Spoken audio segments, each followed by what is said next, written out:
चर्चा कर ली थी कि आज अपना जो भूगोल की क्लास में टॉपिक रहने वाला है उसका नाम है क्या, राजस्थान की जलवायु। बहुत ही अच्छे तरीके से पढ़ेंगे जिस आधार पर हम बाकी के सारे टॉपिक्स पढ़ते आए हैं। आप लोगों को पता होगा इस चीज के बारे में, मैं ना भी बोलूं तो भी आपको पता है। तो अपने टॉपिक का नाम क्या है, राजस्थान की जलवायु। राजस्थान की जलवायु के बारे में हमें पढ़ना है। आवाज बंद बिल्कुल भाई सभी की। राजस्थान की जलवायु, इस टॉपिक को पढ़ने से पहले, इस टॉपिक को पढ़ने से पहले कुछ शब्दावली की हमें जानकारी होना जरूरी है, आवश्यक है। कुछ महत्वपूर्ण शब्द हैं भाई साहब, उनकी जानकारी हमें इस टॉपिक को पढ़ने से पूर्व में होनी चाहिए, जरूरी है ना, कि जो कौन कौन से शब्द हैं उनकी जानकारी हमें होनी। पीछे से रख ले भाई, ठीक है। हाँ, तो पहले तो यही शब्द है कि गुरुजी टॉपिक पढ़ रहे हैं हम जलवायु। कौन सा टॉपिक पढ़ रहे हैं? तो हमारे दिमाग में एक यही फैक्ट आता है, क्लियर डाउट आता है कि ये जलवायु होती क्या है। लेकिन जलवायु के बारे में जानकारी लेने से पूर्व में हमें दो शब्दों की जानकारी लेनी पड़ती है। वो दो शब्द कौन कौन से होते हैं? एक शब्द होता है मौसम और एक शब्द होता है ऋतु। एक शब्द कौन सा है? मौसम, और एक शब्द होता है ऋतु। तो इन शब्दों की हमें पहले जानकारी लेनी पड़ती है, किस शब्द से? जलवायु। किससे? जलवायु से। तो पहला एक मैंने आपके लिए शब्द बताया, वह शब्द क्या है आपके लिए? मौसम। क्या शब्द है? मौसम अलग होता है, मानसून अलग होता है। सारी बात करूंगा आज इस क्लास में, क्या क्या चीज होती है, बहुत अच्छे तरीके से तैयार करेंगे हमें ना। हाँ, तो एक तो आपका यही हो जाएगा कि पहला शब्द क्या है? मौसम, कि यह मौसम होता क्या है। एक शब्द आपको इसके साथ ही देखना होगा, उसका नाम क्या है? ऋतु। क्या है शब्द का नाम? ऋतु। उसके बाद में हम पहुंचेंगे कहां भाई साहब? जलवायु की ओर। कहां पर? जलवायु की ओर। यह तीन शब्द देखने हमें। आप बचपन से पढ़ते आ रहे हो गुरुजी, क्लास 6 से हमने जब से एसएसटी को देखा, ईबीएस को हटाया, हमें ये दोनों शब्द मिल गए, मौसम और जलवायु। लेकिन हमें ऋतु अभी तक नहीं मिल पाया गुरुजी। क्लियर है बात? बोलो, सहमत हो सारे लोग? हमने पढ़ा कि अल्पकालीन जो भी वायुमंडलीय दशाएं होती हैं उनको मौसम बोलते हैं, और दीर्घकालीन या दीर्घकालिक दशाओं को क्या बोलते हैं? लेकिन नहीं, जलवायु बोलते। लेकिन गुरुजी ऋतु क्या होती है, ये शब्द हमें लेके आना। हाँ, आपने क्या देखा कि गुरुजी अल्पकालीन, कम समय वाली, कैसी? अल्पकालीन वायुमंडलीय दशाएं। अल्पकालीन वायुमंडलीय दशाएं। आवाज नहीं आपस में बिल्कुल भी। अल्पकालीन वायुमंडलीय दशा क्या कहलाती है आपकी? मौसम कहलाती है। अब यहाँ एक और शब्द मिल गया हमें कि यह गुरुजी वायुमंडलीय दशाएं क्या होती हैं। एक शब्द क्या मिल गया हमें कि वायुमंडलीय दशाएं क्या होती हैं। तो वायुमंडलीय दशाएं बोलते हैं हम तापमान, वायुदाब, इनको क्या बोलते हैं? वायुमंडलीय दशाएं बोलते हैं। क्या क्या होता है इसमें इंक्लूड? उन बातों को याद रखोगे आप। एक तो गुरुजी तापमान, क्या आ जाए? तापमान आ जाए। एक हमें देखने को मिल जाए वायुदाब, क्या मिल जाए? वायुदाब मिल जाए। और वायुदाब के साथ हमें मिल जाए आर्द्रता। क्या मिल जाए? आर्द्रता। तो यह तीनों शब्दों से मिलकर एक शब्द आता है हमारी नजर में, वह शब्द क्या है? वायुमंडलीय दशा है। क्या शब्द है? और कम समय की भाई साहब, कम समय के तापमान को, कम समय के वायुदाब को, कम समय की आर्द्रता को क्या नाम देते हैं? मौसम नाम देते हैं। क्लियर हुई बात? हाँ, अगली बात आती है जलवायु को लेकर। तो जलवायु में आप लोग जानते हो, क्या जानते हो कि दीर्घकालिक, कौन सी भाई साहब? दीर्घकालिक आपकी वायुमंडलीय दशाएं। दीर्घकालिक वायुमंडलीय दशाएं, वायुमंडलीय दशाएं। अब यहां तो नहीं लिखूं मैं कि वायुमंडलीय दशाएं क्या होती हैं, बोलो। नहीं लिखूं तो मैं यहाँ पर एक शब्द लिख रहा हूं भाई साहब, लगभग 30 से 35 वर्ष की होनी चाहिए ये। दीर्घकालीन में भी लगभग एक स्थान का भाई साहब वही तापमान लगभग 30 वर्षों से रह रहा हो, वही आर्द्रता 30 वर्षों से रह रही हो, वही वायु दाब 30 वर्षों से रह रहा हो, उसको हम क्या बोलते हैं? जलवायु। ये नहीं है कि आज भाई साहब टेम्परेचर बढ़ गया, हमने बोल दिया कि ये तो उष्ण जलवायु और कल ही भयंकर सर्दी लगने लगी, हम बोले फिर ऐसा नहीं होगा। लगभग 30 वर्षों की, लंबे समय की बात हो रही है। किसकी? लंबे। क्लियर है बात? शब्द रह गया अपने पास ऋतु। कौन सा शब्द रह गया? ऋतु। ऋतु क्या है? तो ऋतु में आप लोग याद रखोगे 3-4 माह की, 3-4 माह की, माह जानते हो?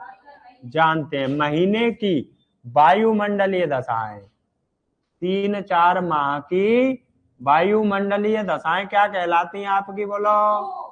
ऋतु कहलाती हैं। क्या कहलाती हैं? ऋतु कहलाती हैं। क्लियर है क्या बात? बोलो। 3 शब्द सीखे हमने, मौसम, ऋतु और जलवायु, तीनों आए क्या समझ? बोलो।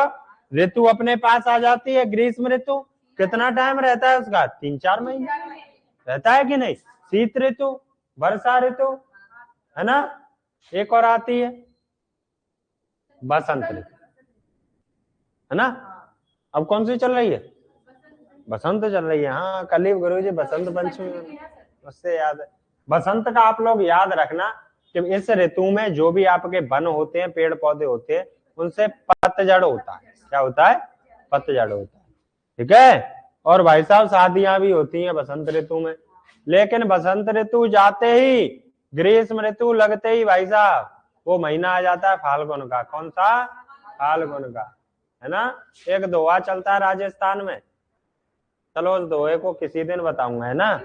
आज नहीं, बाद में समय और नहीं आता है, ऐसी बातें काफी रह जाती हैं अधूरी, वो काम की नहीं है बातें, इस वजह से रहती है ना, काम की बातें नहीं है। चलें आगे, आगे चलें। तो तीनों शब्द हुए क्लियर। अब 2 शब्द लेता हूं मैं। कितने शब्द लेता हूं अगली स्लाइड में? 2 शब्द है आपके जो आपने बचपन से सुने हैं। एक शब्द है आपका ताप, एक शब्द क्या है? ताप, और एक शब्द है भाई साहब तापमान। एक शब्द क्या है? ताप, और एक शब्द है तापमान। दोनों का ही उत्तर अलग चला जाता है राजस्थान के सापेक्ष में।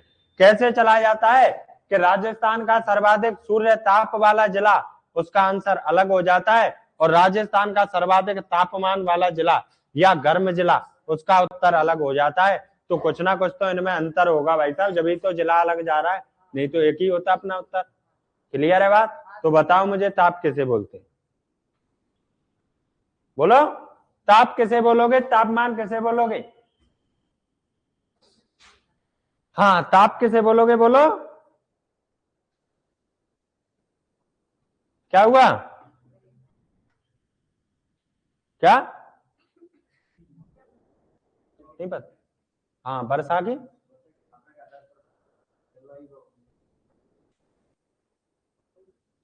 ये कैसे? क्या बोलना चाह रहे हो आप? सुनो भाई, ताप कैसे कहते हैं? सरल सी परिभाषा है बच्चों वाली। सूर्य से आने वाली ऊष्मा को ताप कहते हैं। सूर्य से आने वाली ऊष्मा को हीट नहीं कहते इंग्लिश को। इंग्लिश में शब्द क्या कहते हैं इसको?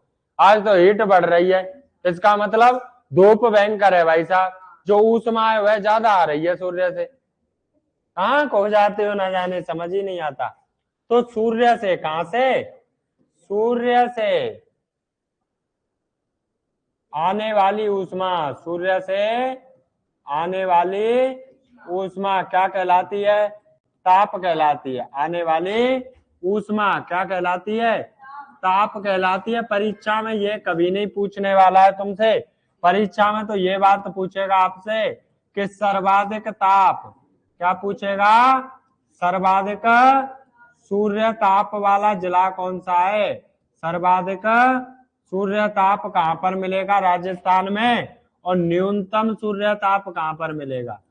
सर्वाधिक सूर्य ताप और न्यूनतम सूर्य ताप आपको देखने को कहां मिलेगा? इसका आंसर देना है आप लोगों को। तो हाँ, तो बताओ भाई, बोलो।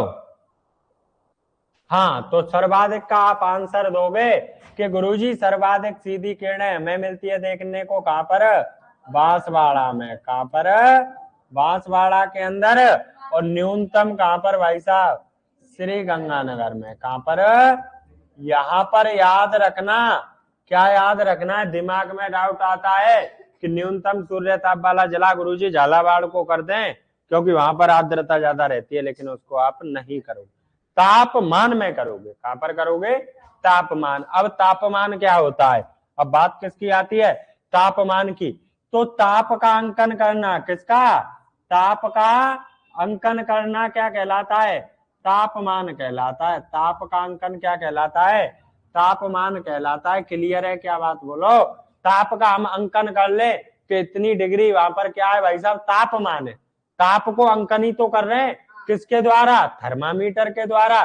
किस इकाई में? डिग्री सेल्सियस इकाई में। किसमें? डिग्री सेल्सियस इकाई। होने आठ में भी कर लेते हैं, करते हैं, नहीं करते? कर लेते हैं। बुखार को नहीं मापता, 104 जाता है, वो डिग्री सेल्सियस में थोड़ी जाता है ना? हाँ, लगभग 37 डिग्री 38 डिग्री ऐसे। ठीक है, याद रखना। तो क्या याद रखोगे कि सर्वाधिक गर्म जिला, क्या याद रखोगे यहाँ पर? सर्वाधिक गर्म जिला। तो क्या आंसर जाएगा आपका? चूरू। क्या जाएगा? चूरू।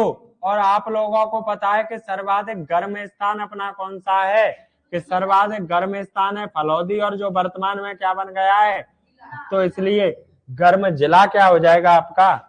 बोलो।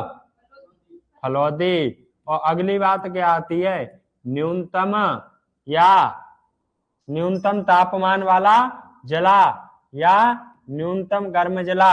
तो आपका क्या हो जाता है उत्तर? झालावाड़। क्या हो जाता है? झालावाड़। क्लियर है बात? बोलो।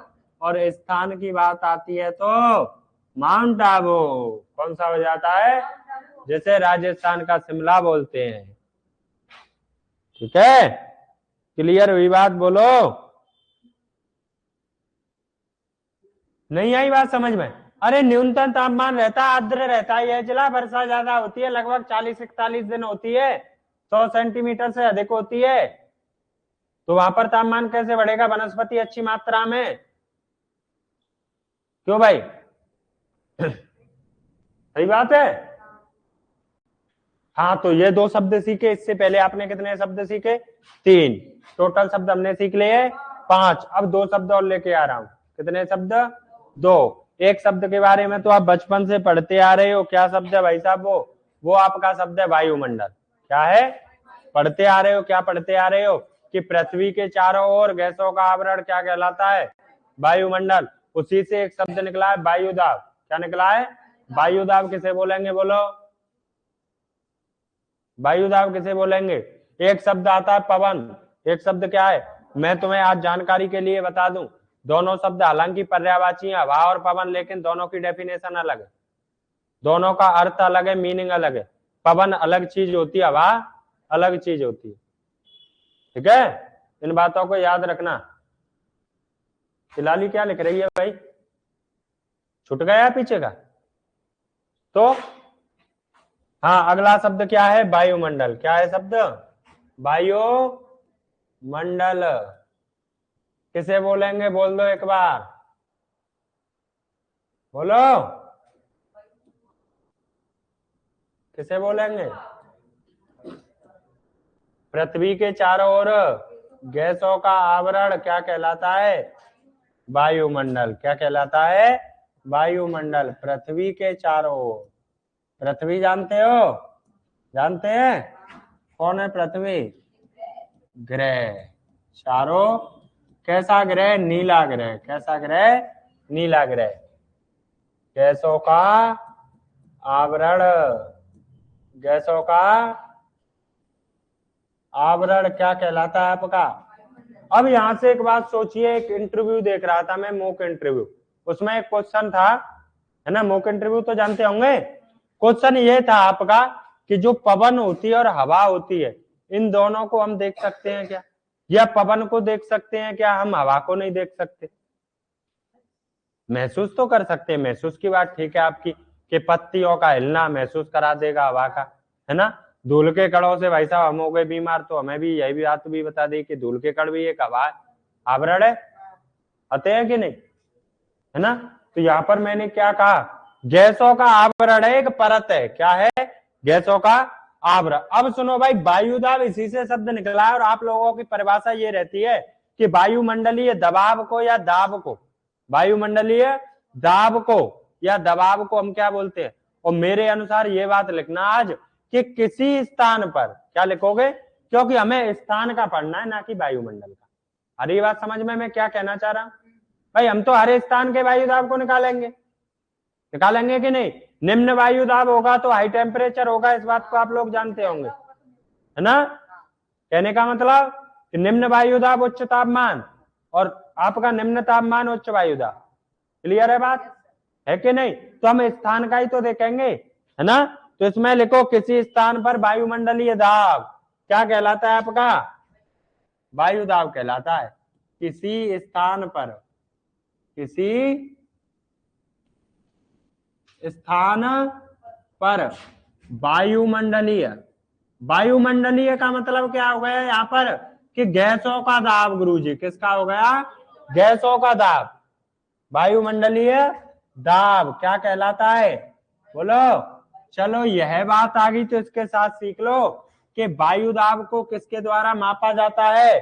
तो किसके द्वारा, बोलो बोलो। नहीं आ रहा अभी याद, अभी भी नहीं आ रहा। बैरोमीटर किस इकाई में, मिलीबार। किस इकाई में, मिलीबार में मापा जाता है। किसमें, मिलीबार में। किसके द्वारा, बैरोमीटर के द्वारा। हुई बात क्लियर, हो रही है क्या। अपच तो नहीं हो रही, अपच जानते हो, नहीं जानते, जानते। अगली बात क्या है, पवन। क्या है शब्द, पवन। पवन का आंसर क्या, धरातल के समांतर चलने वाली हवाओं को, धरातल के समांतर चलने वाली हवाओं को क्या कहते हैं, पवन कहते हैं। अभी समझाऊंगा इस बात को, है ना। धरातल के, धरातल के समांतर, धरातल के समांतर चलने वाली हवाओं को क्या कहते हैं, पवन। चलने वाली हवाएं क्या कहलाती हैं आपकी, पवने कहलाती हैं। क्या कहलाती हैं। अब सुनो, यहाँ आपके समझ में एक डाउट हो रहा होगा, गुरुजी अभी आप बोल रहे थे कि हवा चीज अलग है, हवाया वायु, हवाया वायु, और यहाँ पर आप पवन को अलग बता रहे हैं। हाँ अलग बता रहा हूं मैं, इसी के पार्ट होते हैं। किसके पार्ट होते हैं, जब यह हवा भाई साहब धरातल या पृथ्वी के समांतर चलने लगे तो क्या बोलते हैं, पवन। और यदि हवाएं भाई साहब समुद्र से ऊपर की ओर उठने लगती हैं तो उनको क्या बोलते हैं, बोलते हैं कि नहीं। अब तो हो गया होगा डाउट क्लियर, हुआ कि नहीं, बोलो हो गया। चलो अच्छी बात है, तो एक ही उदाहरण से आ गया समझ है। वैसे अच्छे बालक हो भाई तुम। ऐसा तो नहीं है भाई साहब, बैक वेंचर जानते हैं, जानते हैं बैक वेंचर। सुनो मेरी बात, उनके बारे में क्या बात होती है। उनके भाई साहब धूल भी समझ नहीं आता है। बैक वेंचर होते धूल भी उनके, धूल का मतलब समझ रहे हो, बिल्कुल समझ नहीं आता, कुछ भी नहीं आता है। लेकिन टीचर को मोटिवेट ऐसे करते रहेंगे, हाँ गुरुजी, हाँ गुरुजी, बिल्कुल पीछे से ही आवाज आएगी। आगे वाले तो सीरियस बैठे रहते हैं भाई साहब कि उनकी समझ आ रहा है कि नहीं, कोई प्रतिक्रिया। उनका भाई साहब हाँ बिल्कुल गुरुजी, और पूछते हैं तो भाई साहब उन्हीं के सिर नीचे को रहते हैं। मास्टर जब कभी पूछ ले तो ऐसे तो नहीं हो आप।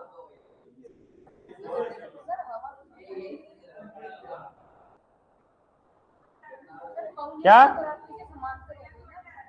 हवा तो जो चल रही है, जो हवा के बारे में नहीं बताया था,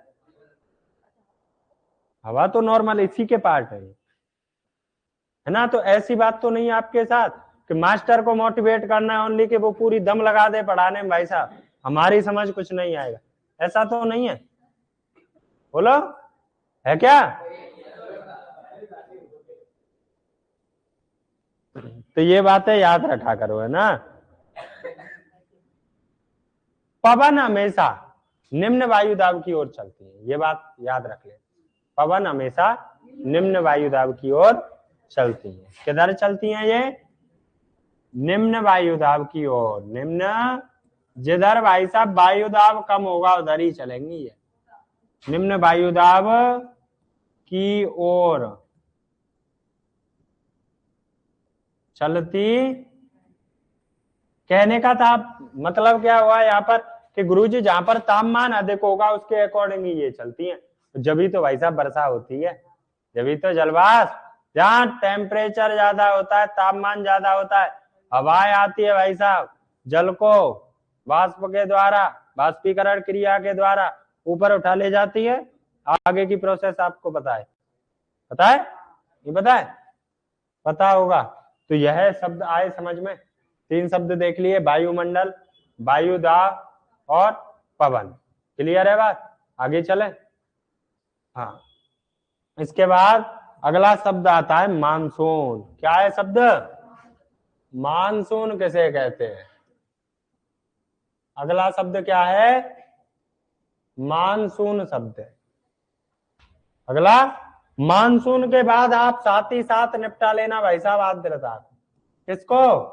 आर्द्रता को। आर्द्रता के साथ ही साथ निपटा लेना आप लू को। किसको? लू को। लू के साथ ही साथ निपटा लेना भाई साहब किसको? आंधी को। किसको? आंधी के साथ ही साथ निपटा लेना भाई साहब बबूल्या को। किसको? आई बात समझ? ये शब्द और देखने हैं तुम्हें। अभी तो काफी सारे शब्दावली आएंगी, वो बीच में आती चलेंगी, है ना। जैसे दोगड़ा होता है एक शब्द। क्या होता है? दोगड़ा जानते? दोगड़ा क्या बोलते हैं तुम्हारी साइड? मैं इस शब्द को बताऊंगा जब राजस्थान में मानसून पढ़ाऊंगा। एक टॉपिक, एक क्लास रहेगी अलग से। राजस्थान की जलवायु में ही एक क्लास रहेगी राजस्थान में मानसून को लेकर, कि राजस्थान में किस प्रोसेस से मानसून आता है, किस स्थान पर आता है सर्वप्रथम, कहां से उठता है। बहुत गहरी बात है ये, है ना। आवाज कैसे आ रही है आपकी? मैंने ऐसे शब्द तो नहीं लिखे हैं यहाँ पर जो तुम्हें आवाज करने के लिए फोर्स कर रहे हो, मजबूर कर रहे हो। ऐसे शब्द हैं क्या? हाँ, लिखता मम्मी पापा कालू राम तो हंसने का भी, बात करने का भी होता। मैंने तो अच्छे ही शब्द लिखे हैं जो परीक्षा में पूछे जाते, इनके लिए बातें क्यों कर रहे? पहला शब्द क्या है? मानसून। मानसून किसे कहते हैं? पहला शब्द है मानसून। तो गुरुजी वर्षा का होना मानसून कहलाता है? ऐसा आंसर कौन कौन देना चाह रहा है? वर्षा का होना मानसून कहलाता है? नहीं है कोई? क्यों भाई, ऐसा नहीं है? सुनो तो मानसून की परिभाषा। हवा की दिशा, हवा की दिशा के साथ, हवा की दिशा के साथ तापमान में परिवर्तन। हवा की दिशा के साथ तापमान में परिवर्तन क्या कहलाता है? इसी को हम मानसून आना बोल देते हैं। भले ही वर्षा ना हो भाई साहब, भले ही वर्षा, लेकिन हवा की दिशा के साथ तापमान में परिवर्तन होने लग जाए, बस उसी को तो मानसून बोलते हैं। हालांकि राजस्थान में हम मानसून का आगमन मान लेते हैं कि 15 जून को आ जाता है गुरुजी। कितने को? कभी कभी लास्ट 17 को आ जाता है, तो 15 से स्टार्टिंग मान लेते हैं। अपने भारत में मान लेते हैं कि 1 से 5 जून तक आ जाता है केरल में, यही तो मान लेते हैं। लेकिन ये फिक्स नहीं है भाई साहब कि वर्षा हो उसी दिन। तो क्या है फिक्स? कि गुरुजी इस दिन से या इस डेट से हवा की दिशा के साथ तापमान में परिवर्तन होने लगता है। क्लियर है बात? आ जाएगी समझ? हाँ, तो क्या लिखना है? हवा की दिशा के समांतर, हवा की दिशा के साथ, दिशा के साथ तापमान में परिवर्तन होना, तापमान में परिवर्तन होना क्या कहलाता है? बोलो। क्लियर है बात? क्लियर है क्या? बोलो। हाँ, एक बात और आती है कि यह किस भाषा का शब्द है, पूछ लेता है छोटी छोटी परीक्षाओं। यह किस भाषा का शब्द है? मानसून। हाँ, यह शब्द की उत्पत्ति मौसम शब्द किससे हुई है? जो आपका अरबी भाषा का शब्द। किस भाषा का? लेकिन इससे काम नहीं चल रहा है। बात आती है कि सर्वप्रथम इसका अध्ययन किसने किया? सर्वप्रथम अध्ययन, बोलो किसने किया? मानसून शब्द का सर्वप्रथम अध्ययन, उस व्यक्ति का नाम अल मसूदी। क्या नाम है? आया याद? अल मसूदी के द्वारा किया गया। क्लियर है बात? किस भाषा का शब्द है? अरबी भाषा का। किस भाषा का? अरबी भाषा का शब्द है। क्लियर है बात? बोलो। अगला शब्द क्या दे रखा है? आर्द्रता। क्या बोलोगे भाई साहब आर्द्रता के बारे में? बोलो कि हवा में, किसमें? हवा में मौजूद नमी या पानी, है ना? हवा में मौजूद नमी, मौजूद नमी क्या कहलाती है आपकी?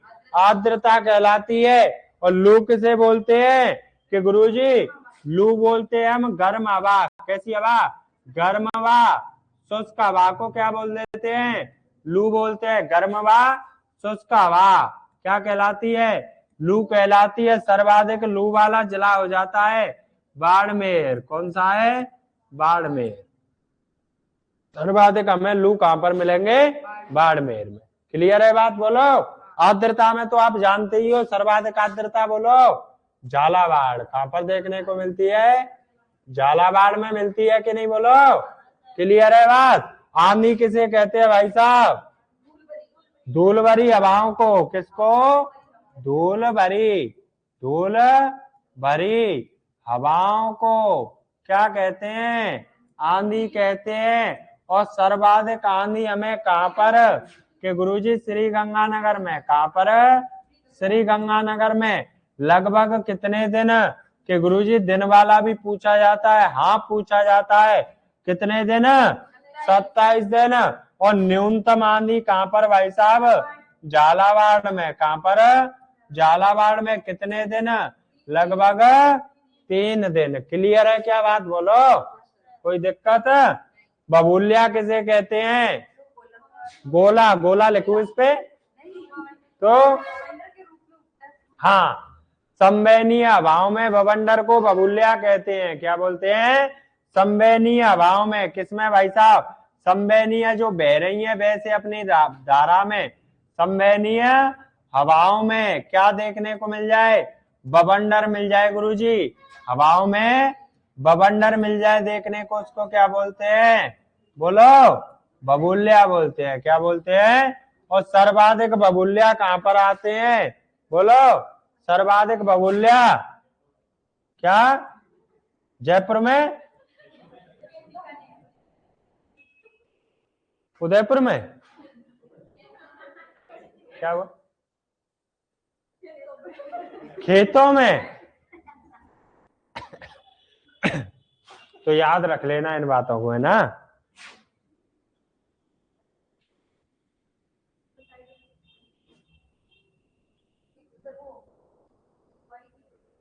पिछुआई उन पवनों को मैं बता दूंगा अपने अनुसार। पछुआ पवन क्या होती है ना, सारी बातें बता। ये तो टेंशन लिया ही ना करो, मैंने कल भी बोला था। चीज कहीं नहीं रहेगी, अंतर बस ये आएगा कि आपके सामने कब लेके आना है भाई साहब। बनाया भाई साहब आपके लिए 56 प्रकार के ही पकवान गए हैं, लेकिन ये मेरी मर्जी है कब किस समय कौन सा परोसूंगा। ये आपको सब्र करना है कि अभी रायता ही पिलाया है गुरुजी ने, सूप ही पिलाया, पानी ही पिलाया, आगे सारी चीज तुम्हारे लिए ही मिलेगी, ये निश्चित है ना? जो भी मिली है। 27 दिन आंधी आती है लगभग श्री गंगानगर में, सर्वाधिक दिन, सर्वाधिक दिन 27 दिन तक आंधी आती। ठीक है, चले आगे। अब इसके बाद देखते हैं हम राजस्थान की ऋतुएं। क्या देखते हैं? राजस्थान की। वहां से भी 1-2 क्वेश्चन परीक्षा में छपने लायक रहते हैं। अगली हेडिंग क्या हो जाएगी? राजस्थान में ऋतुएं। कितनी ऋतुएं पढ़नी है? 3 ऋतुएं। कितनी पढ़नी है? 3 ऋतुएं पढ़नी है। तो अगली हेडिंग क्या है? राजस्थान की ऋतुएं या राजस्थान में ऋतुएं। राजस्थान की ऋतुएं। नंबर 1 ग्रीष्म ऋतु। नंबर 1 पर कौन सी है? ग्रीष्म। मजा आ रहा है क्या पढ़ने में? नहीं आ रहा तो आनंद आ रहा है? दोनों में अंतर होता है आनंद और मजा में ना। अच्छी बात है, मजा नहीं आना चाहिए, आनंद आना चाहिए। ठीक है। हाँ, ग्रीष्म ऋतु। कौन सी ऋतु के बारे में पढ़ना है? ग्रीष्म ऋतु। सबसे पहले तो हमें इसका टाइम पीरियड पता होना। तो यह है आपकी, इसका कौन सा टाइम रहता है? बोलो बोलो भाई। नहीं पता है? ग्रीष्म ऋतु का आगमन मार्च से मध्य जून तक। कब रहता है? मार्च से मध्य जून। मार्च से मध्य जून तक इसका रहता है टाइम। मार्च से मध्य जून तक। अब सुनो मेरी बात यहां से। 21 जून को किस दिन? 21 जून को सूर्य की सीधी किरणें पड़ती है कि नहीं? बोलो कर्क रेखा पर। 21 जून को कर्क रेखा पर। किस पर? कर्क रेखा पर। रेखा पर सूर्य की सीधी किरणें पड़ती हैं। सूर्य की सीधी किरणें पड़ती हैं। कैसे गुनगुना रहा है पीछे?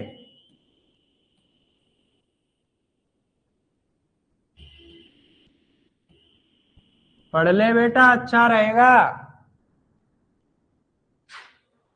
सूर्य की सीधी किरणें पड़ती हैं किस पर? कर्क रेखा पर। गुरुजी इस बात को क्यों बता रहे हैं? क्योंकि अपने राजस्थान से गुजरती है क्या? कर्क रेखा। क्या गुजरती है? कर्क रेखा। और गुरुजी सूर्य की सीधी किरणें पड़ रही हैं 21 जून को। कब? 21 जून को पड़ रही हैं। तो राजस्थान का सबसे बड़ा दिन हो जाता है। क्या हो जाता है? राजस्थान का सबसे बड़ा दिन। पूछा जाए तो बता दोगे क्या? राजस्थान का सबसे बड़ा दिन। अब मेरी बात सुनो भाई साहब, 24 घंटे का ही रहेगा वो तो फिक्स है, लेकिन बड़ा दिन हो रहा है तो स्वाभाविक रूप से, ऑटोमेटिक रूप से रात कैसी हो जाएगी? छोटी। तो सबसे बड़ा दिन एंड सबसे छोटी। क्लियर है क्या बात? बोलो।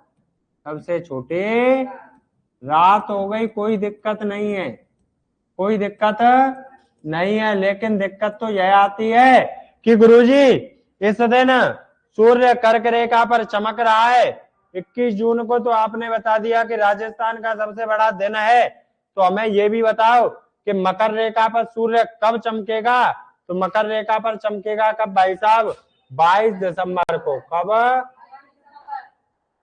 22 दिसंबर को चमकेगा। और मकर रेखा से अपने राजस्थान की भाई साहब दूरी है। क्या है? दूरी। तो यहाँ पर सूर्य की किरणें उस दिन आने में भाई साहब समय लगा लेती हैं। क्या लगाती हैं?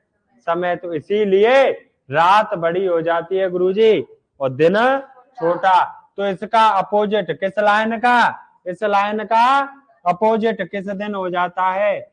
22 दिसंबर को। किस दिन हो जाता है?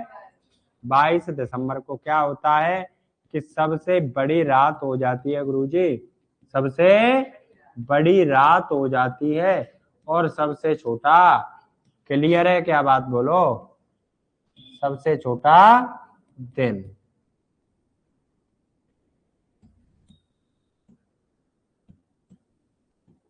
ये दोनों फैक्ट क्लियर हुए क्या आपके दिमाग में भाई? हुए क्या? बोलो। पीछे हो गए? क्या हुआ? क्लियर? खड़ा हो गए बोल दे चल एक बार। हाँ, क्यों होता है?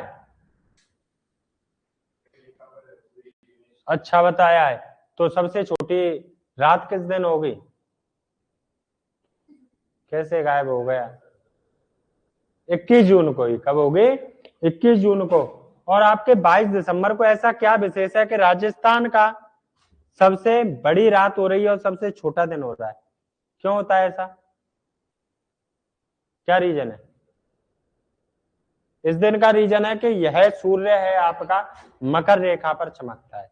सीधा कहां पर चमकता है? बैठ जा चल। मकर रेखा पर। क्लियर है बात? बोलो। इसके साथ ही आपको एक बात और याद रख लेनी है कि राजस्थान में ग्रीष्म महोत्सव का आयोजन होता है। किसका? ग्रीष्म महोत्सव का क्या होता है? आयोजन होता है। यह आयोजन कहां पर होता है, मुझे ये बताओ, बोलो। ग्रीष्म महोत्सव का आयोजन आपका कहाँ होता है, बोलो।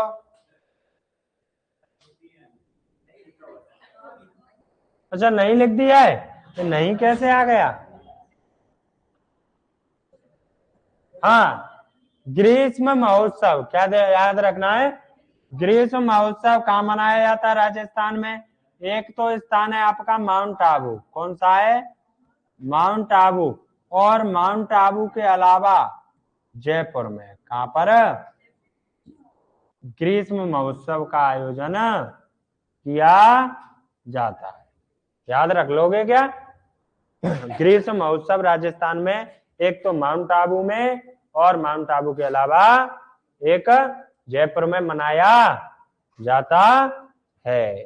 क्लियर है बात, बोलो। चले तो अब आगे चले क्या, बोलो। हाँ, इसके बाद में आपको कुछ फैक्ट याद रखने हैं। क्या याद रखने हैं? कुछ फैक्ट याद रखने हैं। जैसे राजस्थान का सबसे गर्म महीना, राजस्थान का सबसे गर्म महीना कौन सा होगा, बोलो। हाँ, माह भी लिख सकते हो। कौन सा होगा? जून। इसी के साथ साथ मैं आप लोगों को बता दूं कि राजस्थान का सबसे ठंडा महीना, तो ठंडा महीना कौन सा हो जाएगा? जनवरी चल रहा है क्या? लगभग लगभग है कि चल ही रहा है? जनवरी। क्लियर है बात, बोलो। तो राजस्थान का सबसे गर्म महीना कौन सा? जून। और राजस्थान का सबसे ठंडा महीना कौन सा? और राजस्थान का सबसे गर्म जिला कौन सा? अगली बात क्या है कि राजस्थान का सबसे गर्म जिला, गर्म जिला कौन सा हो जाएगा, बोलो। ठंडा कौन सा हो जाएगा, बोलो। ठंडा कौन सा हो जाएगा, बोलो जल्दी से। चूरू ही आएगा। अरे बहुत अच्छा पढ़ रखा है आपने तो। चूरू आ जाएगा। कौन सा? चूरू ऑप्शन में ना मिले तो फलौदी। कौन सा? क्लियर है क्या बात? अब मेरे लिए एक कारण बताओ भाई साहब। हाँ, सुनो इस बात को। क्या कर रहा है तू?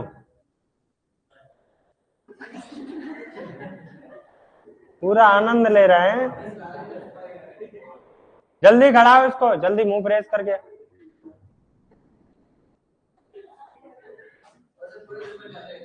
अब नहीं खाएगा आज से, कल से खाएगा। कल भी थुकवाएंगे। सुनो भाई, चूरू कौन सा है? और आपने ठंडा में भी बताया कौन सा? आप लोगों को पता है कि गुरुजी यहाँ पर क्या पाई जाती है? चूने की परत। अब मैं चूने की परत नहीं लिखाऊंगा क्योंकि आप लोगों को पता है, इसलिए मैं अलग चलता हूँ ना स्टूडेंट से। सुनो क्या है, यहाँ पर जो आपको मृदा देखने को मिलेगी, मिट्टी मिलेगी, रेत मिलेगा भाई साहब। उस रेत में जो मिट्टी के कणे वह महीन मिलेंगे। क्या मिलेंगे? मृदा के महीन कणों के कारण। मृदा के महीन कण कैसे मिलते हैं? महीन कण देखने को मिलते हैं। और महीन कणों की प्रवृत्ति ये होती है भाई साहब, शीघ्र तो गर्म और शीघ्र ही ठंडा। शीघ्र गर्म व शीघ्र ठंडा होना। क्लियर है बात? आप वाली ही बात लिखी है मैंने। मृदा के महीन कण, मृदा के महीन कण चूने, है ना। मृदा के कैसे कण देखने को मिलते हैं हमें? महीन कण देखने को मिलते हैं। वह ऐसी प्रवृत्ति है भाई साहब उनकी, जल्दी से ही तो गर्म हो जाते हैं। जैसे कोई कोई लोग होते हैं जल्दी ही गुस्सा कर लेते हैं, जल्दी ही भाई साहब, है ना, होते हैं क्या। और कुछ लोग ऐसे होते हैं जिनकी गुस्सा ही नहीं हटती। ऐसा नहीं है ये। ठीक है, याद रख लोगे। राजस्थान का सबसे गर्म जिला कौन सा? चूरू। ठंडा जिला कौन सा? चूरू। क्लियर है बात? बोलो। आगे सुनो तो आगे क्या बात याद रखनी है। राजस्थान का सबसे गर्म स्थान, राजस्थान का सबसे गर्म स्थान कौन सा हो जाएगा? बोलो। गर्म स्थान का आंसर क्या है कि फलौदी। क्या है गुरुजी? फलौदी। और मैं बात करूं आपसे कि राजस्थान का सबसे ठंडा स्थान कैसा? ठंडा स्थान कौन सा भाई साहब? बोलो। माउंट आबू। कौन सा है? माउंट आबू। यही बात है कि आपकी। बोलो। माउंट आबू कहाँ पड़ता है आपका? बोलो। कहाँ पर? सिरोही में। कहाँ पर है यह? सिरोही में देखने को हमें मिलता है गुरुजी। और हम लोगों को बताए, जिन लोगों के पास अच्छे पैसा नहीं होता हनीमून मनाने के लिए, वो लोग कहाँ जाते हैं? माउंट आबू जाते हैं। इसीलिए इसको क्या बोलते हैं? राजस्थान का शिमला। क्लियर है बात? बोलो। क्लियर है? हाँ, आगे सुनो। अरे अभी नहीं सोचना, अभी तो तुम्हारी ऐसी हालत है भाई साहब, हनीमून की सोच रहे हो आप।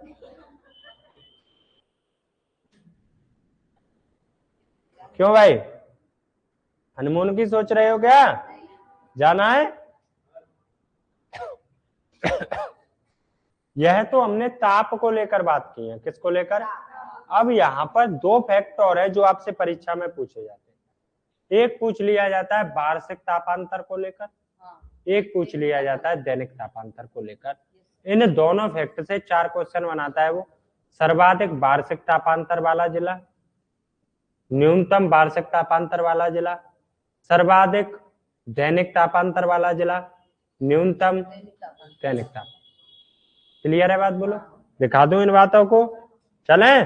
चलो तो सर्वाधिक वार्षिक तापांतर वाला जिला, सर्वाधिक वार्षिक तापांतर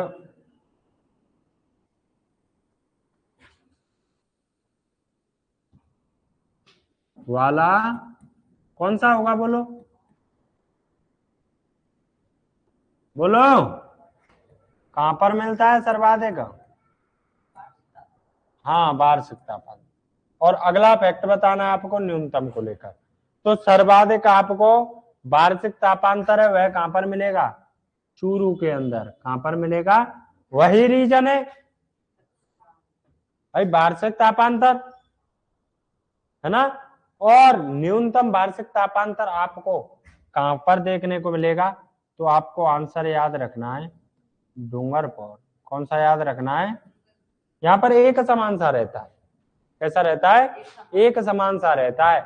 ना तो ज्यादा सर्दी भाई साहब, ना ही ज्यादा। अभी मेरे मित्र पढ़ा रहे हैं वहां भाई साहब, उन्होंने कंबल नहीं लिया इस साल भी। इस साल अच्छी सर्दी पड़ी है, कंबल नहीं लिया है। सोचो, है ना? क्या क्या सोचना है? ये सोचना है कि एक समान तापमान रहता है आपके डूंगरपुर जिले में। अगली बात सुनो भाई, सर्वाधिक दैनिक तापांतर वाला जिला पूछा जाए, जैसलमेर होगा। एक ही दिन में भाई साहब बार बार चेंज होता रहता है। रात को भाई साहब बिल्कुल ठंडा हो जाएगा। आजकल तो इंस्टाग्राम पे ऐसे रील्स भागती हैं जैसलमेर जिले की, हैं पता नहीं क्या मिल गया भाई साहब। मुझे तो ऐसा लगता है यूरोप बनाना चाह रहे हैं उसको। यूरोप जानते हो? जानते? पहले अपने लोग कहते थे, जो बुजुर्ग लोग हैं, कि ऊपर स्वर्ग है नीचे पाताल है। ऐसे ही बोलते थे। नीचे पाताल बोलते हैं दक्षिण अमेरिका को, ऊपर स्वर्ग बोलते हैं यूरोप को। यूरोप पर दोनों चीज मिल जाती है जो स्वर्ग में व्यक्ति को चाहिए, है ना। अब आप समझते हो इन दोनों चीजों को। आगे आ जाओ चलो। सर्वाधिक, इधर याद रखना, नहीं समझे? समझ गए? हाँ तो जब तो नहीं बताया। सर्वाधिक दैनिक तापांतर वाला जिला, दैनिक तापांतर वाला। ओ भाई साहब, अब की बार तो ऐसा हुआ, कैसा हुआ मेरे 2-4 मित्र हैं जो गवर्नमेंट टीचर हैं, उन सभी ने प्लान बना लिया, जो ग्रीष्मकालीन छुट्टी आती है हमें तो जैसलमेर जाना है। न जाने ऐसा क्या दिख रहा है उनको भाई, है ना। तो सर्वाधिक दैनिक तापांतर कहां पर देखने को मिलेगा आपको? जैसलमेर में। कहां पर? जैसलमेर में। और न्यूनतम क्या याद रखना है? न्यूनतम दैनिक तापांतर, न्यूनतम दैनिक तापांतर कि दिन में कम चेंज हो, है ना। दैनिक तापांतर वाला जिला कौन सा होगा बोलो? दिन में कम चेंज हो, बोलो। डूंगरपुर ही होगा। कौन सा होगा? डूंगरपुर। इसमें क्या सोचना है, रात दिन एक समान से रहते हैं यहाँ पर, ना तो रात को ऐसी ठंडी सर्दी लगती है ना। ये बातें याद रख लेना आप लोग, ठीक है। इसी में मैंने ठंडे की भी आप लोगों को बात बता दी है। तो मेरा कहने का तात्पर्य यह है कि मैं शीत ऋतु में इन बातों की चर्चा आपसे नहीं करूंगा, क्योंकि मैंने यहाँ पर ही, क्योंकि याद करने की वजह से इधर ही इंक्लूड कर लिया।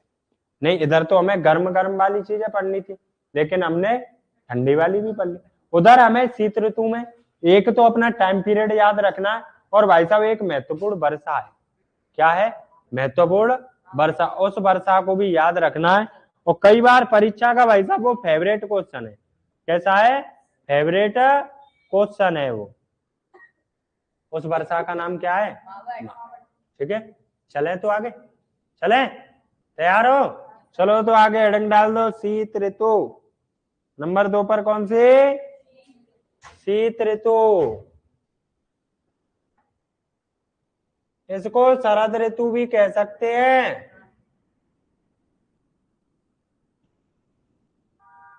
शीत ऋतु। चलो तो टाइम बताओ इसका।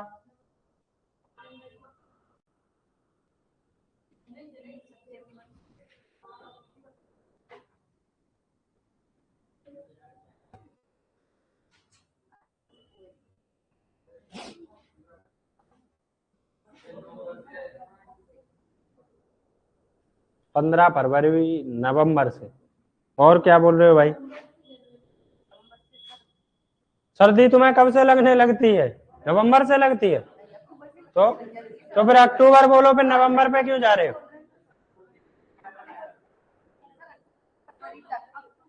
और कब तक लगती है? हाँ, तो इस बात को ऐसे बोलो, अक्टूबर से। बेटा क्यों हंस रहे हो? क्यों भाई पीछे वालों, क्यों हंस रहे हो? तुम्हारी हालात बयां कर रही है आपकी बात को भाई साहब। आपके लिए रजाई ही चाहिए इन दिनों में, है ना। क्या क्या कह रहे हो बोलो?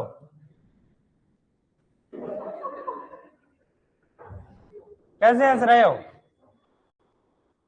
क्या? हाँ बोलो, जो विचार है रख दो, बोल दो। मैं रखूंगा आपके विचारों को, फिर ठीक नहीं रहेगा। रखो, क्या बोलना चाह रहे हो? नहीं है कुछ तो अब हंसना नहीं है, शांत होकर इधर आ जाओ, है ना। शीत ऋतु अक्टूबर से प्रारंभ होती है, लगभग कब तक रहती है? फरवरी तक। इन दिनों में एक वर्षा होती है जो महत्वपूर्ण है भाई साहब। वो वर्षा कौन सी है? कल ही होने से बच गई, है ना। थोड़ी अच्छी हो जाती तो हम उसको मावट बोल देते, अभी तो बूंदाबांदी हुई। राजस्थान में भाई साहब शीत ऋतु में होने वाली इस वर्षा को कहने का तात्पर्य मावट को गोल्डन ड्रॉप्स के नाम से जाना जाता है। सुनहरी बूंदे क्यों जाना जाता है? क्योंकि यह सर्वाधिक रबी की फसलों के लिए लाभकारी। क्लियर बात? और रबी की फसलों में भी यह किसके लिए? चना, गेहूं, सरसों। क्लियर है बात? और इन दिनों में भाई साहब जब कभी ओलावृष्टि भी हो जाती है। क्या हो जाती है? ओलावृष्टि। तो यह हमें राजस्थान में सर्वाधिक ओलावृष्टि देखने को मिलती है, वो मिलती है जयपुर में। भाई साहब यह आपकी वर्षा है जो मावट, यह वर्षा आपके भूमध्य सागर से होती है। कहां से? क्लियर है बात? बोलो। इतने ही पूछ सकता है परीक्षाओं क्वेश्चन, इससे ज्यादा पूछेगा क्या? हाँ तो लिखो, लिखो राजस्थान में शीत ऋतु में, राजस्थान में शीत ऋतु में, कब? शीत ऋतु में, शीत ऋतु में पश्चिमी विक्षोभों से, किससे होती है यह? पश्चिमी, बताऊंगा इस बात को, है ना, विक्षोभों से होने वाली वर्षा। राजस्थान में शीत ऋतु में पश्चिमी विक्षोभों से होने वाली वर्षा, होने वाली क्या कहलाती है? मावट कहलाती है। क्लियर है क्या बात? बोलो। कहां से मानसून उठता है? भूमध्य सागर से। कहां से? भूमध्य सागर से। क्लियर है क्या बात? बोलो। भूमध्य, इसका भाई साहब अन्य नाम क्या बोलते हैं? इनको गोल्डन ड्रॉप्स। क्या बोलते हैं? गोल्डन, हाँ पचेगा नहीं, पचेगा नहीं, लिखनी पड़ेगी बात, मैंने लिख दी, चलो आपके लिए। सुनहरी बूंदें, पचती नहीं आपको ये बात, कि गुरुजी ने इस बात को नहीं लिखाया। क्यों बोलते हैं? क्योंकि यह रबी की फसल, किसके लिए? रबी फसलों के लिए लाभदायक, रबी फसलों के लिए लाभदायक होती है, फसलों के लिए लाभदायक।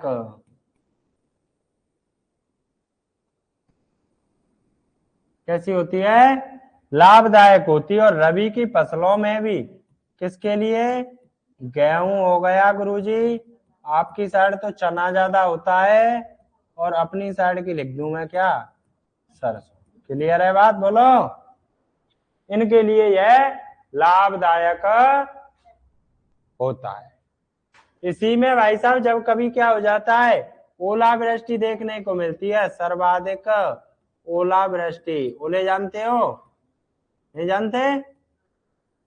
सर्वाधिक ओलावृष्टि कहां पर देखने को मिलती है? जयपुर में। कहां पर? जयपुर में। क्लियर है क्या बात? बोलो। इतना तोड़ दिया शब्द को, अब कैसे भी परीक्षा वाला पूछ लिया। गलत तो नहीं होगा उत्तर? नहीं होगा?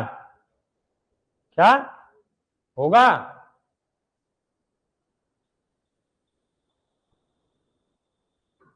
हाँ तो ये याद रख लेना आप। इसके बाद थोड़ी सी चर्चा और कर लें वर्षा ऋतु की, कर लें? क्या हुआ? वर्षा ऋतु को और पढ़ लेते हैं कि कल ही पढ़ोगे? पढ़ लेते हैं, चलो तो लिख दो। वर्षा ऋतु नंबर 3, नंबर 3 पर कौन सी है?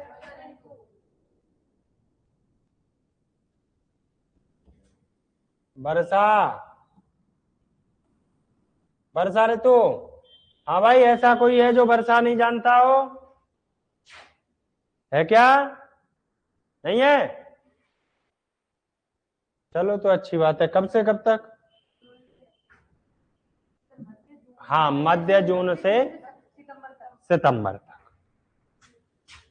कब से कब तक? मध्य जून से सितंबर माह तक देखने को हमें 15 सितंबर ऐसे मिलती है ना। 15 सितंबर हुआ। अभी बताऊंगा कि खाली जमीन पर जो वर्षा होती है, पढ़ाऊंगा मानसून में, उसको दोगड़ा कहते हैं। अच्छी बात होती है ना? हमारी साइड दोगड़ा ही बोलते होंगे, वैसे दोगरा होता है शब्द, हमारी साइड दोगड़ा, दोगरा बोलते हैं, लेकिन राजस्थानी लैंग्वेज में उसे दोगड़ा बोलते। नहीं सुना है? बता दूंगा। क्या? घर जाके पूछना, घर जाके, है ना? क्या? वो दोगड़ा होता है, मैं दोगड़ा बोल रहा हूं। मैं ये बोल रहा हूं वो वन ये होता है, ये पूछना है घर जाके। चलो इधर आ जाओ। हाँ, सबसे पहली बात देखो इधर, कौन सी ऋतु पढ़ रहे हैं? वर्षा ऋतु पढ़ रहे हैं। और सबसे पहला क्वेश्चन तो यही आ जाता है कि वर्षा मापने वाले यंत्र को किस नाम से जाना जाता है? वर्षा मापने वाले यंत्र को क्या बोलते हैं? नहीं पता? पता है? नहीं पता है? क्या हुआ? वर्षा मापी यंत्र लिखाना पड़ेगा, मुझे लग रहा है आपके। वर्षा मापी यंत्र आपका कहलाता है क्या? रेनोमीटर। क्या कहलाता है? रेनो। अरे रेन माने क्या होती है? वर्षा, है ना? तो रेनोमीटर यह आपका सेंटीमीटर में वर्षा को मापता है ना, इसकी इकाई होती है। इंच में भी माप देता है। रेनोमीटर कौन सा हो जाएगा? रेनोमीटर। अगली बात आती है कि राजस्थान में औसत वर्षा, राजस्थान में औसत वर्षा बताओ तो, चलो बोलो। राजस्थान में औसत वर्षा, औसत वर्षा, औसत वर्षा व दिन, कहने का तात्पर्य औसत वर्षा बतानी है कितनी होती है, तो औसत वर्षा होती है आपकी 57.5 सेंटीमीटर, 57.5। और लगभग कितने दिन औसत वर्षा के हैं? तो 29 दिन। कितने दिन है? कि लगभग गुरुजी राजस्थान में 29 दिन वर्षा होती है। इतने दिन तो होती ही है, कोई वर्ष ज्यादा चली जाए कोई वर्ष कम रह जाए, इससे कोई इफेक्ट नहीं। क्लियर है बात? बोलो। तो राजस्थान में औसत वर्षा व दिन, तो औसत वर्षा कितनी है? 57.5। और दिन कितने? 29 दिन। कितने? अगली बात आती है, अगली बात आपको याद रखनी है कि राजस्थान में, कहां पर? राजस्थान में सर्वाधिक वर्षा, राजस्थान में सर्वाधिक वर्षा वाला संभाग, वर्षा वाला संभाग कौन सा हो जाता है? बोलो। कोटा हो जाता है। तो न्यूनतम वाला कौन सा हो जाता है? न्यूनतम का भी दो आंसर भाई साहब। हाँ, न्यूनतम का दो आंसर कि राजस्थान में न्यूनतम, क्या याद रखना है? न्यूनतम वर्षा वाला संभाग कौन सा? मुझे पता है आपके दिमाग में दो आ रहे हैं। कितने क्वेश्चन आ रहे हैं आंसर इसके? एक कोई तो देना चाह रहा है बीकानेर, और कोई देना चाह रहा है क्या? तो आपको याद रखना है क्या? जोधपुर। क्या याद रखना है? जोधपुर। क्लियर है बात? बोलो। इसके बाद में आप लोग याद रखोगे कि राजस्थान में कहां पर? राजस्थान में सर्वाधिक, राजस्थान में सर्वाधिक वर्षा वाला जिला, वर्षा वाला जिला कौन सा हो जाता है? बोलो। झालावाड़। दूसरे नंबर पर कौन आ जाता है? बांसवाड़ा। तो मैं एक ही लिखा रहा हूं आज आपके लिए, कौन सा? झालावाड़। राजस्थान में सबसे पहले मानसून का आगमन किस जिले से होता है? बांसवाड़ा से। वो बात मैं मानसून में पढ़ाऊंगा, है ना। यहाँ मैं बात कर रहा हूँ झालावाड़ को लेकर। तो झालावाड़ में लगभग वर्षा का कितना होती है? 100 सेंटीमीटर होती है। और लगभग मैं बात करूं कि कितने दिन होती है? बोलो। कितने दिन हो जाएगी? 40 या 41 दिन। कितने दिन? 40 दिन। क्लियर है क्या बात? बोलो। वर्षा वाला जिला हो गया सर्वाधिक वाला, तो न्यूनतम वाला भी तो देखना है। क्या देखना है? न्यूनतम वर्षा वाला जिला कौन सा? बोलो। न्यूनतम वर्षा वाला जैसलमेर। कौन सा है? जैसलमेर है। क्लियर है बात? 10 से 20% सेंटीमीटर, सॉरी 10 या 20 सेंटीमीटर, लगभग 5-10 दिन। कितने? 5-10 दिन भाई साहब क्या होती है? वर्षा होती है यहाँ पर। अगली बात सुनो, अगली बात क्या है कि राजस्थान में सर्वाधिक वर्षा वाला स्थान, सर्वाधिक वर्षा वाला स्थान पूछा जाए तो माउंट आबू। कौन सा है? माउंट आबू है। और माउंट आबू में लगभग कितना वर्षा होती है? तो लगभग गुरुजी 120 सेंटीमीटर। कितनी होती है? 120 सेंटीमीटर। और दिन कितने बोलो? दिन गुरुजी यही है 42-45 दिन, कितने भी लिख ले। क्लियर है बात? बोलो हाँ। अगली बात आती है न्यूनतम वर्षा वाला स्थान। न्यूनतम वर्षा वाला स्थान कौन सा आ जाता है? समगांव। कौन सा? सम आ जाता है। लगभग 5 सेंटीमीटर वर्षा होती है। और भाई साहब वर्ष में हो जाए तो 1-2 दिन हो पाती है। क्लियर है क्या बात? बोलो कोई दिक्कत नहीं है किसी प्रकार की? अच्छी बात है, नहीं है तो दिक्कत होनी भी नहीं चाहिए। हाँ, तो हमने राजस्थान की जलवायु टॉपिक को लेकर आज जो चर्चा की, इस चर्चा में से ऐसी कोई बात आई हो जो आपके दिमाग में हजम ना हो रही हो? सारी हो रही है? सब समझ आया? शायद होना, मैंने सोचा कि शायद होना समझ नहीं आया। आज के लिए काफी इतना है, नहीं?